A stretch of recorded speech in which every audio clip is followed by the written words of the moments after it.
എല്ലാവർക്കും നമ്മുടെ പുതിയ വീഡിയോയിലേക്ക് സ്വാഗതം. നമ്മളിൻ്റെ വീഡിയോ കേരളത്തിൽ ഏറ്റവും ലേറ്റസ്റ്റ് ആയിട്ട് വന്നിട്ടുള്ള ഒരു ആവശ്യത്തെ പറ്റിയാണ് പറയുന്നത്. വീഡിയോ കിടക്കുന്നതിന് മുന്നേ നമ്മളുടെ ചാനൽ കാണുന്നവർ ചാനൽ സബ്സ്ക്രൈബ് ചെയ്തേക്കുക. അതുപോലെ തന്നെ ഈ വീഡിയോ ഇഷ്ടപ്പെട്ടിട്ടുണ്ടെങ്കിൽ വീഡിയോ ലൈക്ക് ചെയ്യുക, വീഡിയോ മാക്സിമം ഷെയറും കൂടെ ചെയ്തേക്കുക. ഈ ഒരു ഫീൽഡ് അസിസ്റ്റൻറ്റ് വേക്കൻസിയുടെ സാലറി ആയിട്ട് പറയുന്നത് 20,000 രൂപയും അതിനോടൊപ്പം തന്നെ HRA ഹൗസ് റെൻ്റ് അലവൻസുമാണ്. Kerala veterinary and animal sciences യൂണിവേഴ്സിറ്റിയിലാണ് വേക്കൻസീസ് വന്നിരുന്നത്. ബയോഡാറ്റ അയച്ച് അപ്ലൈ ചെയ്യാം. ആപ്ലിക്കേഷൻ ഫീസ് ഒന്നും അടയ്ക്കേണ്ടതായിട്ടില്ല. ഫീൽഡ് അസിസ്റ്റൻറ്റ് വേക്കൻസിയാണ് വന്നിരിക്കുന്നത്.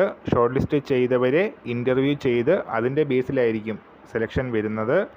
കോൺട്രാക്ട് ബേസിലുള്ള അവസരമാണ്. 36 മാസത്തേക്ക് 3 വർഷത്തേക്കാണ് നിയമനം വരുന്നത്. പൂക്കോട് വയനാടാണ് ജോബ് ലൊക്കേഷനായിട്ട് പറഞ്ഞിരിക്കുന്നത്. മാർച്ച് 22-ാം തീയതി വരെ ബയോഡാറ്റ പൂരിപ്പിച്ച ആപ്ലിക്കേഷൻ ഫോം അതുപോലെ തന്നെ സർട്ടിഫിക്കറ്റ്സിൻ്റെ കോപ്പി ഇമെയിൽ അയക്കാവുന്നതാണ്. ഒരു ഒഴിവാണ് ഫീൽഡ് അസിസ്റ്റൻറ്റിൻ്റെ വന്നിട്ടുള്ളത്. ഈ ഒരു വേക്കൻസിക്ക് അപ്ലൈ ചെയ്യാനായിട്ട് വിദ്യാഭ്യാസ യോഗ്യതയായിട്ട് പറയുന്നത് VHSC ആണ്.